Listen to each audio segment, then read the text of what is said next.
السلام عليكم ورحمة الله وبركاته. الحمد لله رب العالمين، والصلاة والسلام على أشرف الأنبياء والمرسلين وعلى آله وصحبه أجمعين.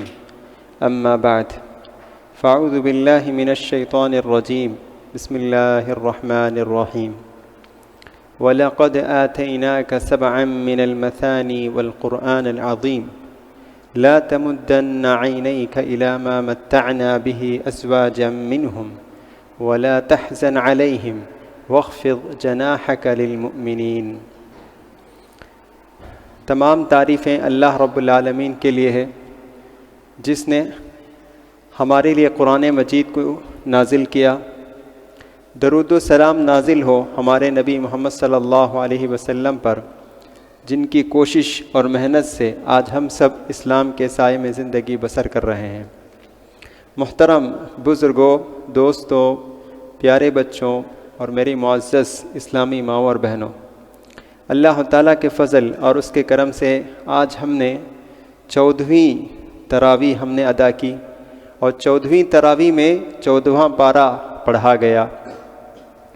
یہ پارہ بھی، اس میں بھی کئی مضامین ہیں، اور اس میں بنیادی طور پر آج حافظ صاحب نے 2 سورتیں تلاوت کی ہیں، سورہ حجر اور ایک ہے سورہ نحل.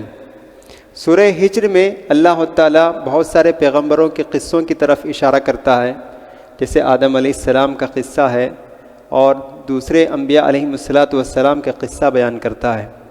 سورہ نحل، اس میں اللہ تعالیٰ اپنی کئی نعمتوں کا ذکر کرتا ہے.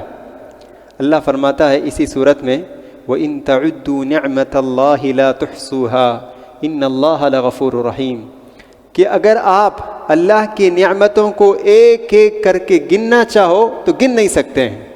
اللہ کی نعمتیں بے شمار ہیں، لا تحصوها، تم شمار نہیں کر سکتے ہیں، گن نہیں سکتے ہیں. ان اللہ لغفور رحیم، لیکن پھر بھی اللہ تعالیٰ معاف کرنے والا ہے اور رحم کرنے والا ہے. ہر ایک نعمت ہم سے تقاضا کرتی ہے کہ ہم اس نعمت کو پہچانیں اور اللہ کا ہم شکر ادا کریں، لیکن ہم میں سے اکثر لوگ نہیں کرتے ہیں. تو اسی لیے اللہ تعالیٰ فرماتا ہے کہ میں بخش دیتا ہوں، میں معاف کرنے والا ہوں، میں رحم کرنے والا ہوں.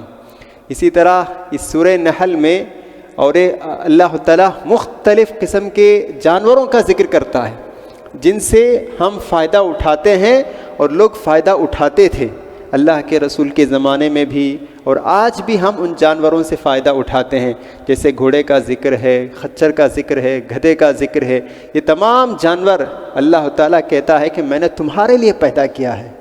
یہ سب اللہ کی نعمت ہے. تم ان پر سواری کرتے ہو، اور ضرورت پڑنے پر تم ان کو ذبح کر کے ان کا گوشت تم کھاتے ہو. یہ سب اللہ کی نعمت ہے. اور اسی طرح اللہ کہتا ہے وَيَخْلُقُ مَا لَا تَعْلَمُونَ، ایسا زمانہ بھی آئے گا اللہ تعالیٰ ایسی چیزیں تمہارے لیے پیدا کرے گا جس کو تم نہیں جانتے ہو. تو آج ہم دیکھتے ہیں ہر آئے دن ایک نئی سواری کا نام ہم سنتے ہیں. بہت ساری ٹرینیں ہیں، اللہ کے رسول کے زمانے میں نہیں تھی، لیکن آج ٹرینیں آ رہی ہیں، فلائٹ، پلین، بہت سارے جو سفر کے جو ذرائع ہیں وہ ہم سنتے ہوئے آ رہے ہیں. اسی طرح اس آیت میں سمندری سفر کا بھی ذکر کرتا ہے. سمندر میں سفر کرتے ہو، وَتَرَى الْفُلْكَ مَوَاخِرَ فِيهِ، سمندر کا سفر کرتے ہو اور سمندر میں غوطہ لگاتے ہو، اور وہاں سے بھی تم بہت سے فائدہ اٹھاتے ہو. ستاروں کا ذکر کرتا ہے، وَعَلَامَاتٍ وَبِالنَّجْمِ هُمْ يَهْتَدُونَ، ستاروں سے تم راہ پاتے ہو. پرانے زمانے میں لوگ سفر کرتے تھے، ستاروں کے ذریعے سے روٹ معلوم کرتے تھے. جیسا آج ہم میپ ڈال کر ہم جاتے ہیں، کہیں جانا چاہتے ہیں، تو اللہ کہتا ہے کہ اس زمانے، بلکہ آج بھی ہے، آج بھی جو کشتی کا جو سفر کرتے ہیں، سمندری سفر کرتے ہیں، تو وہ ستاروں کو دیکھ کر اپنا رخ متعین کرتے ہیں کہ ہم کون سا روٹ جا رہے ہیں اور کہاں پہنچنا ہے. تو اللہ کہتا ہے یہ بھی اللہ کی نعمت ہے. اور ایک نعمت اللہ ذکر کرتا ہے، کہتا ہے وَإِنَّ لَكُمْ فِي الْأَنْعَامِ لَعِبْرَةً نُسْقِيكُم مِّمَّا فِي بُطُونِهِ مِن بَيْنِ فَرْثٍ وَدَمٍ لَبَنًا، کہ اللہ فرماتا ہے کہ اللہ تعالیٰ کی نعمتوں میں سے ایک نعمت یہ بھی ہے، جانوروں میں تمہارے لیے ایک سبق ہے. غور کرو، جانوروں میں تمہارے لیے ایک سبق ہے. گوبر اور خون کے درمیان سے، گوبر اور خون کے درمیان سے خالص دودھ اللہ تعالیٰ ہم کو پلاتا ہے. نسقیکم مما فی، غور کیجئے کیسے یہ ممکن ہو سکتا ہے؟ ایک طرف گندگی گوبر اور دوسری طرف خون، دونوں کے درمیان سے خالص پیور دودھ اللہ تعالی ہمیں پلاتا ہے۔ یہ بھی تمہارے لیے ایک عبرت کی نشانی ہے، اس میں بھی تمہارے لیے نصیحت ہے، غور کیجئے۔ تو بہت سارے شہد کا ذکر کرتا ہے کہ اللہ تعالیٰ نے شہد کی مکھی کو الہام کیا کہ تم چھت بناؤ، تم گھر بناؤ، شہد کا چھتا بناؤ، اور اس سے اللہ کہتا ہے شہد نکلتی ہے اور تم اس کو پیتے ہو اور اس میں بہت ساری بیماریوں کی شفا ہے۔ الغرض بہت سارے نعمتوں کا ذکر اسی سورۃ النحل میں ہے، اسی لیے علماء نے کہا سورۃ النحل کا دوسرا نام ہے سورۃ النعم، کہ اس میں بہت سارے نعمتوں کا ذکر ہے، اسی لیے اس کو سورۃ النعم بھی کہا جاتا ہے۔ تو ہاں ضرورت ہے کہ ہم اس سورہ کا ترجمہ پڑھیں، جن جن نعمتوں کا اللہ ذکر کیا ہے ان نعمتوں کا اعتراف کریں کہ واقعی یہ نعمت ہے، ہم ان سے فائدہ اٹھا دیں۔ نعمت کا احساس ہونے کے بعد جو ذات ہم کو یہ نعمتوں سے نوازا ہے اس ذات کا ہم شکر ادا کریں، اور وہ ہے اللہ تعالیٰ۔ اللہ کے بغیر ہم ان نعمتوں سے فائدہ نہیں اٹھا سکتے ہیں۔ غور کیجئے، اگر جانور نہیں ہوتے دودھ سے محروم ہو جاتے ہیں، اگر دودھ سے محروم ہو جاتے ہیں آج کتنے ہم لوگ تکلیف میں ہوتے ہیں، کتنی بڑی نعمتیں ہیں، احساس نہیں ہم لوگوں کو۔ تو شکر کا سب سے پہلا درجہ ہے نعمت کا احساس، شعور ہونا چاہیے واقعی اللہ کی نعمت ہے، ہم اس سے فائدہ اٹھا رہے ہیں لیکن ہم کو احساس نہیں ہو رہا ہے۔ تو بہرحال یہ تمام چیزوں کا ذکر ہے، اور آج کے درس کے لیے مختصر طور پر میں نے سورہ نحل کی سورہ ہجر کی ایک آیت کا میں نے انتخاب کیا ہے۔ آیت جیسا کہ میں نے ابھی آپ لوگوں کے سامنے پڑھی ہے، اللہ تعالیٰ فرماتا ہے نبی کریم صلی اللہ علیہ وسلم سے مخاطب ہو کر، وَلَقَدْ آتَيْنَاكَ سَبْعًا مِّنَ الْمَثَانِي وَالْقُرْآنَ الْعَظِيمِ، اے نبی ہم نے 7 بار بار دہرائی جانے والی آیتیں اور عظیم قرآن ہم نے آپ کو عطا کیا ہے۔ لا تمدن عینیک الی ما متعنا به ازواجا منہم، ان قریش اور کفار کی طرف تم للچائی ہوئی نظر سے، رش کی نظر سے مت دیکھو۔ لا تمدن عینیک الی ما متعنا به ازواجا منہم ولا تحزن علیہم، اور یہ لوگ ایمان نہیں لا رہے ہیں اس پر آپ رنجیدہ بھی مت ہو جائیے۔ واخفض جناحک للمؤمنین، اور مومنوں کے لیے اپنے پر کو بچھا دیجئے، یعنی مومنوں کے لیے نرمی اختیار کیجئے۔ اس آیت سے یہ بات معلوم ہوتی ہے کہ اللہ تعالیٰ پیارے نبی صلی اللہ علیہ وسلم سے مخاطب ہو کر کہتا ہے کہ قریش اور مکے والوں کے مال و دولت کی طرف مت دیکھو کہ ان کے پاس دولت ہے، ان کے پاس سرمایہ ہے، اور ہمارے پاس وہ مال وہ دولت ہمارے پاس نہیں ہے۔ تم ان کے مال و دولت کی طرف رش کی نظر سے مت دیکھو، تمہارے پاس اس سے قیمتی سرمایہ موجود ہے، اور وہ ہے سورہ فاتحہ اور قرآن مجید۔ یہ قریش کے مال و دولت سے کئی گنا بہتر ہے۔ یہ آیت اس وقت نازل ہوئی جب قریش مشرکین مکہ ان کی تجارت بہت عروج پر تھی، ان کے پاس زیادہ مال تھا۔ ایسے وقت میں صحابہ کی تجارت اتنی عروج پر نہیں تھی، اور صحابہ کے پاس اتنا مال بھی نہیں تھا، ان کے پاس کچھ فقر و فاقہ بھی تھے۔ ایسے وقت میں یہ آیت نازل ہوتی ہے کہ اے صحابہ، اے اللہ کے رسول، ان لوگوں کے مال و دولت کی طرف تم للچائی ہوئی نظر سے مت دیکھو، بلکہ تمہارے پاس جو قرآن مجید ہے، جو سورہ فاتحہ ہے، یہ تمام چیزوں سے بہتر ہے۔ تو اس سے ہمیں یہ بات معلوم ہوتی ہے کہ قرآن مجید یہ مسلمانوں کی دولت ہے، قرآن مجید مسلمانوں کا سرمایہ ہے، قرآن مجید ہدایت کا سرچشمہ ہے، قرآن مجید دنیا اور آخرت کی کامیابی کا راز ہے۔ یہ عظیم سرمایہ ہے، لیکن ہم اس عظیم سرمایہ ہمارے پاس رکھتے ہوئے ہم اس سے فائدہ نہیں اٹھا رہے ہیں۔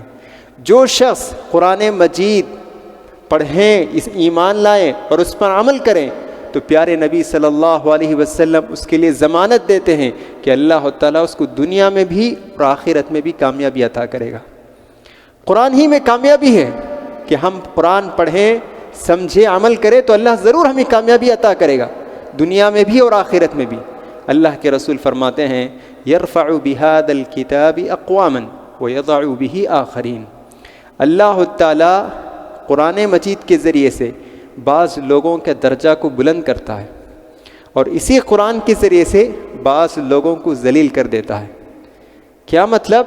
جو اس پر ایمان لے آتے ہیں اور اس کے تقاضوں کو پورا کرتے ہیں، اللہ ان کے درجات کو بلند کرتا ہے، اور جو لوگ اس پر ایمان نہیں لاتے، اس کے تقاضوں کو پورا نہیں کرتے، اللہ ان کو ذلیل کر دیتا ہے۔ قرآن کی تاثیر یہ کوئی معمولی بات نہیں ہے، تاریخ گواہ ہے کہ جو بھی شخص قرآن کو گلے لگاتا ہے اور اس کے تقاضوں کو پورا کرتا ہے، اللہ اس کو سربلندی عطا کرتا ہے۔ عرب کی قوم، عرب کی قوم قرآن مجید کی سب سے پہلے مخاطب ہیں، سب سے پہلے قرآن انہی پر نازل ہوا تھا، اور وہی اولین مخاطب ہیں عرب کی قوم۔ یہ سب سے بہت ہی بدترین قوم کہہ سکتے ہیں ہم۔ 1400 سال پہلے شراب نوشی، جوا بازی، زنا، بدکاری، ہر قسم کی برائی عام تھی، معمولی باتوں پر جنگ چھڑ جاتی تھی۔ سیرت نگار کہتے ہیں کہ ایک جنگ چھڑ گئی، کتنے سال ہوئی جنگ یہ جاری رہی؟ 40 سال تک جنگ جاری رہی، اور جنگ کا سبب کیا ہے؟ رننگ ریس میں کسی کا گھوڑا پہلے آ گیا، پہلے نمبر پر آ گیا، اور کسی کا گھوڑا پیچھے ہو گیا، تو بس اسی پہ جھگڑا شروع ہوا اور 40 سال تک جنگ جاری رہی۔ اندازہ لگا سکتے ہیں کہ اس زمانے کے عرب کے قوم کتنے وہ جاہل تھے، کتنے تہذیب اور ثقافت سے ناآشنا تھے، یہ ہم اس کا اندازہ لگا سکتے ہیں۔ ایسے لوگوں پر یہ قرآن نازل ہوا، سبحان اللہ۔ دیکھیے یہی وہ لوگ تھے، قرآن پڑھے، سمجھے، غور کیے، عمل کیے، اور آج ہم ان کو صحابہ کہتے ہیں۔ دنیا بھر کے لوگوں کے لیے آج وہ آئیڈیل بن گئے۔ اونٹ چراتے تھے، وہ اونٹ بھی چرانا نہیں آتا تھا، ایسے لوگ تھے۔ تو قرآن کی بدولت، قرآن کو سمجھنے اور گلے لگانے کی وجہ سے اللہ تعالیٰ نے ان کو ساری دنیا والوں کے لیے نمونہ قرار دیا۔ اللہ کہتا ہے فَإِنْ آمَنُوا بِمِثْلِ مَا آمَنْتُمْ بِهِ فَقَدِ اهْتَدَوْا۔ مشرکین مکہ سے مخاطب ہو کر کہتا ہے صحابہ کی طرح جب تک تمہارا ایمان نہیں ہوگا تم ہدایت یافتہ نہیں کہلاوے گے۔ تو ان کے جیسا تو اللہ تعالیٰ کہتا ہے کہ یہ قرآن کی وجہ سے یہ سارے لوگوں کے لیے نمونہ بن گئے۔ تو محترم حضرات، یہ قرآن مجید عظیم کتاب ہے، اس کے کچھ حقوق ہم پر ہیں، قرآن مجید کے کچھ حقوق ہم پر ہیں۔ جب تک ہم یہ حقوق ادا نہیں کریں گے، قیامت کے دن اللہ کے پاس ہمیں جواب دینا پڑے گا۔ تو مختصر طور پر میں چند حقوق گنا کر اپنی بات کو ختم کرتا ہوں۔ قرآن مجید کا پہلا حق یہ ہے کہ ہم اس پر ایمان لے آئیں، زبان سے بھی اقرار کریں اور دل سے بھی اعتراف کریں یہ قرآن اللہ کا کلام ہے، اور اس قرآن میں شروع تا آخر جو کچھ کہا گیا ہے میں اس پر ایمان لاتا ہوں کہ وہ بالکل سچ ہے، اگرچہ کہ کچھ بات میری سمجھ میں بھی نہ آئے لیکن پھر بھی مجھے یقین ہے کہ وہ بات سچ ہے۔ جیسا کہ اللہ تعالیٰ فرماتا ہے وَمَنْ أَصْدَقُ مِنَ اللَّهِ حَدِيثًا، کہ اللہ سے بڑھ کر سچ بات کہنے والا کون ہو سکتا ہے؟ یعنی کوئی نہیں، اللہ ہی زیادہ سچ بات کہنے والا ہے۔ تو قرآن مجید میں جو بھی باتیں کہی گئی ہیں وہ سب کے سب سچ ہیں، حقیقت پر مبنی ہے، میں اس پر ایمان رکھتا ہوں۔ یہ ہم سچا ایمان ہمارے اندر ہونی چاہیے۔ آج بعض لوگ کہتے ہیں کہ کچھ قرآن مجید کے کچھ مضامین ایسے ہیں سائنسی نظریات سے، سائنٹیفک نظریات سے ٹکراتے ہیں، اسی لیے قرآن مجید کی بعض آیات پر ہمیں ایمان نہیں ہے، نعوذ باللہ من ذالک۔ یہ جہالت ہے، یہ جہالت۔ تو وہ کہتے ہیں قرآن مجید کی بعض آیتوں کو تبدیل کرنا چاہیے، چینج کرنا چاہیے، یا ڈیلیٹ کرنا چاہیے، یا اس کو حذف کر دینا، نعوذ باللہ من ذالک۔ قرآن مجید کی ایک آیت نہیں، یہ ایک حرکت بھی نہیں بدلی جائے گی۔ 1400 سال پہلے اللہ نے اس کو نازل کیا، قیامت کی صبح تک بھی یہ قرآن اسی شکل میں انشاءاللہ محفوظ رہے گا۔ اللہ نے اس کی حفاظت کی ذمہ داری لی ہے۔ اِنَّا نَحْنُ نَزَّلْنَا الذِّكْرَ وَإِنَّا لَهُ لَحَافِظُونَ، کہ اللہ کہتا ہے قرآن مجید کو ہم نے نازل کیا ہے اور ہم اس کی حفاظت کرنے والے ہیں۔ دیکھیے پہلے سائنسدانوں نے کہا کہ سورج کے لیے کوئی گردش نہیں، سورہ یاسین میں اللہ کہتا ہے سورج بھی گردش کرتا ہے، وَالشَّمْسُ تَجْرِي لِمُسْتَقَرٍّ لَهَا۔ یہ پہلے سائنس کا پہلا نظریہ تھا، سورج کے لیے کوئی گردش نہیں، سورج ٹھہرا ہوا ہے اور زمین گھومتی ہے۔ بہت قریب 30-40 سال پہلے ہی سائنس نے اپنا نظریہ بدل دیا، کہا کہ نہیں، سورج بھی گھومتا ہے. آج کی کتابوں میں لکھا ہوا ہے، سائنس کی کتابوں میں. سبحان اللہ، یہ بات اللہ نے بہت پہلے ہی بتا دیا کہ سورج بھی گردش کرتا ہے. والشمس تجری. تو اس طرح سائنسی نظریات بدلتے رہتے ہیں. اس کی بنیاد پر ہم قرآن مجید کی کسی آیت کا اعتراض کرنا یہ بہت غلط بات ہے اور یہ کفر ہے، اس سے بچنا چاہیے. قرآن مجید کا دوسرا حق ہم پر یہ ہے کہ قرآن کی تلاوت کرنی چاہیے، قرآن پڑھنا چاہیے، قرآن سیکھنا چاہیے اور اس کو پڑھنے کی کوشش کرنی چاہیے. یہ قرآن مجید کا حق ہے. اگر ہم پڑھنا نہیں جانتے ہیں تو سیکھنا چاہیے. قرآن پڑھنا یہ سب سے بہترین عبادت ہے، جنت میں داخل ہونے کا ایک اہم ذریعہ ہے. پیارے نبی صلی اللہ علیہ وسلم نبی بنا کر بھیجے گئے. آپ کی نبوت کے چند مقاصد ہیں، ان میں سے ایک مقصد یہ بھی ہے قرآن کی آیتوں کو پڑھ پڑھ کر سنانا. یتلو علیہم آیاتی، کہ اللہ فرماتا ہے نبی کریم صلی اللہ علیہ وسلم کو اللہ نے نبی بنا کر بھیجا. اس کا ایک مقصد یہ بھی ہے کہ نبی تم پر قرآن کی آیت پڑھ پڑھ کر سناتے ہیں، تو قرآن پڑھنا چاہیے. اللہ تعالیٰ قرآن مجید میں مومن کی صفات بیان کرتا ہے. مومن کون ہے؟ تو اللہ بتاتا ہے الذین آتیناہم الکتاب یتلونہ حق تلاوتی. مومن لوگ وہ لوگ ہیں جن کو ہم نے کتاب عطا کی ہے اور وہ جیسے تلاوت کرنی چاہیے ویسی تلاوت کرتے ہیں. قرآن کی تلاوت کرتے ہیں، قرآن پڑھتے ہیں. سبحان اللہ. پیارے رسول صلی اللہ علیہ وسلم فرماتے ہیں قرآن پڑھا کرو. اقرأوا القرآن فإنه يأتي شفيعا لأصحابه. جو آدمی قرآن پڑھے گا قیامت کے دن اللہ تعالیٰ اس کے لیے قرآن سفارشی بن کر آئے گا. وہ سفارش کرے گا اللہ کے پاس. یہی نہیں، اللہ کے رسول کہتے ہیں الماہر بالقرآن مع السفرۃ الکرام البررہ، کہ جو قرآن اچھا پڑھنے والا، تجوید کے ساتھ اچھی طرح تلاوت کرنے والا فرشتوں کے ساتھ ہوگا. جو معزز فرشتے ہیں، جو پیغام رسانی، جو میسیج پہنچانے والے فرشتے ہیں، ان فرشتوں کے ساتھ ہوگا.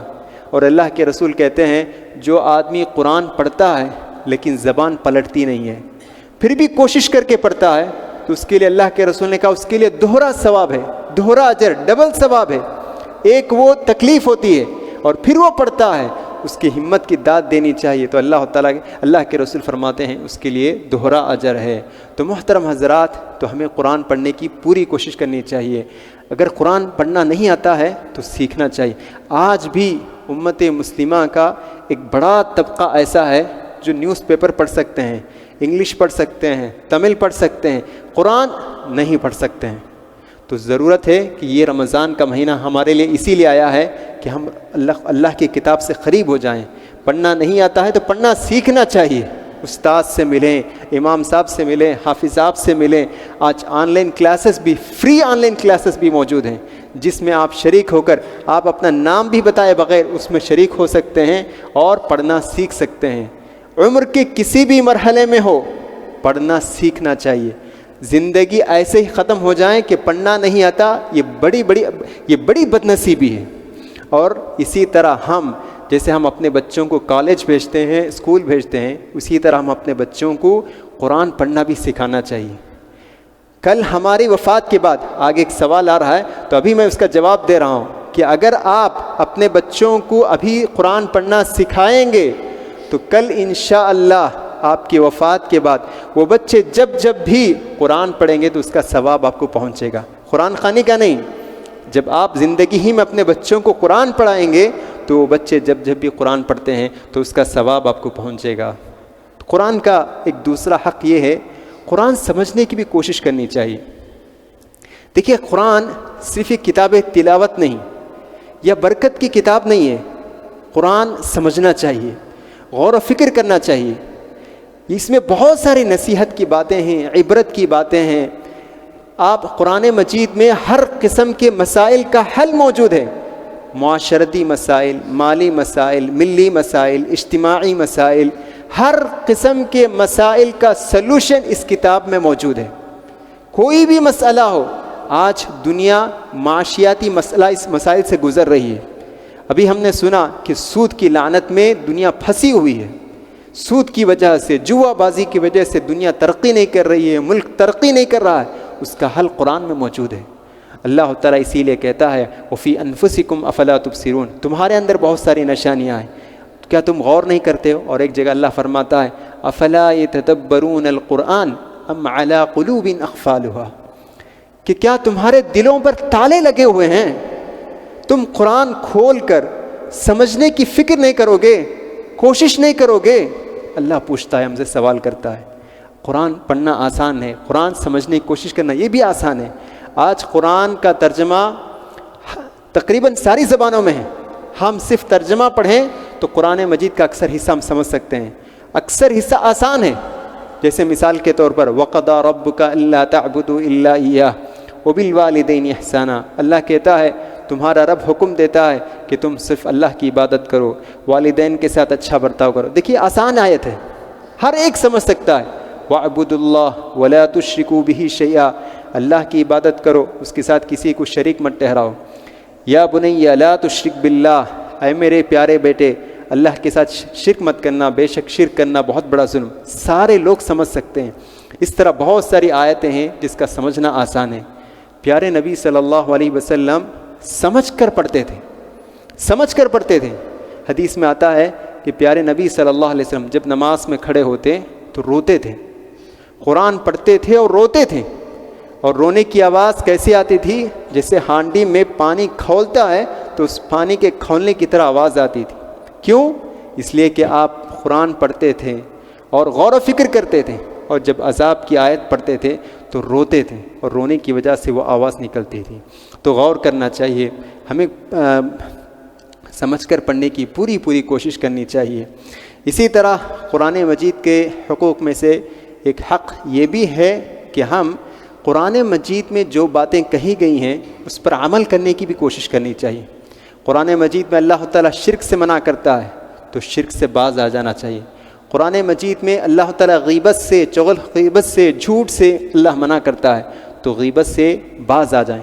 امام بخاری رحمۃ اللہ علیہ، ان کی کتاب ہم جانتے ہیں صحیح البخاری، وہ کہتے ہیں منذ علمت ان الغیبت حرام وما اغتبت احدا، جب سے مجھے یہ بات معلوم ہوئی کہ غیبت کرنا حرام ہے اس وقت سے میں نے کسی کی غیبت نہیں کی ہے۔ دیکھیے ایسا ہونا چاہیے۔ اللہ تعالیٰ قرآن مجید میں جب حجاب کی آیت نازل کیا تو فوراً امہات المومنین حجاب کا اہتمام کرنے لگی۔ اللہ تعالیٰ نے جب شراب کی حرمت کی آیت نازل کیا فوراً صحابہ رضی اللہ عنہم شراب سے باز آ گئے۔ تو قرآن پڑھتے ہوئے یہ سمجھ کر پڑھنا کہ اللہ مجھ سے کہہ رہا ہے، اللہ مجھ سے مخاطب ہے، اللہ مجھ سے کہہ رہا ہے کہ تم یہ مت کرو، تم یہ مت کرو، اللہ مجھ سے کہہ رہا ہے۔ اگر ہم قرآن پڑھیں اور اس کے مطابق ہم عمل کریں تو انشاءاللہ سماج میں جتنی برائیاں ہیں ساری برائیوں کا خاتمہ ہو سکتا ہے۔ آج ہم ہر کتاب پڑھتے ہیں لیکن قرآن نہیں پڑھتے اور کہتے ہیں کہ قرآن علماء کے لیے۔ یہ کہاں ہے علماء کے لیے؟ ہاں علماء سے مدد ضرور لیجیے، لیکن صرف علماء کے لیے خاص کر دینا یہ صحیح نہیں، کیونکہ قرآن جو ہے ہدی للناس، کہ اللہ کہتا ہے قرآن ہدایت کی کتاب ہے سارے لوگوں کے لیے، تو ہم سب لوگوں کے لیے پڑھنی چاہیے۔ آخری بات کہہ کر اپنی بات کو ختم کرتا ہوں۔ دیکھیے قرآن مجید کے حقوق ہیں، اور آخری حق یہ ہے کہ قرآن کے پیغام کو دوسرے لوگوں تک پہنچانا ہے، یہ بھی قرآن مجید کے حقوق میں سے ایک حق ہے۔ اگر ہم قرآن نہیں پڑھیں گے، قرآن سمجھنے کی کوشش نہیں کریں گے اور قرآن کی باتوں پر عمل کرنے کی کوشش نہیں کریں گے، کل قیامت کے دن اللہ کی عدالت قائم ہوگی۔ کورٹ جیسا ہم سمجھتے ہیں کورٹ، ویسا اللہ کی عدالت قائم ہوگی، اور اس میں مجرم ہم ہوں گے، اور ہمارے طرف سے ہمارے خلاف مقدمہ دائر کرنے والے رسول اللہ صلی اللہ علیہ وسلم ہوں گے۔ اللہ کے رسول کہیں گے اللہ تعالیٰ سے وقال الرسول یا ربی ان قوم اتخذوا هذا القرآن مہجورا، اللہ سے رسول کہیں گے اے اللہ میری اس قوم نے تیرے کتاب قرآن مجید کو انہوں نے پسے پشت ڈال دیا، انہوں نے نظر انداز کر دیا ہے اللہ کے رسول کہیں گے۔ تو کیا اللہ تعالیٰ آپ کی بات کو نہیں سنے گا؟ ضرور سنے گا۔ تو اس لیے ہمیں ڈر پیدا ہونا چاہیے۔ یہ کتاب جو ہمارے پاس موجود ہے صرف برکت کی کتاب نہیں، تلاوت کی کتاب ہے، تدبر کی کتاب ہے، عمل کی کتاب ہے۔ تو اللہ تعالیٰ سے دعا ہے کہ کہنے والے کو بھی سننے والے کو بھی قرآن مجید کے جو حقوق ہم پر عائد ہوتے ہیں ان حقوق ادا کرنے کی اللہ تعالیٰ ہم سب کو توفیق عطا فرمائیں، آمین۔ وآخر دعوانا الحمدللہ رب العالمین۔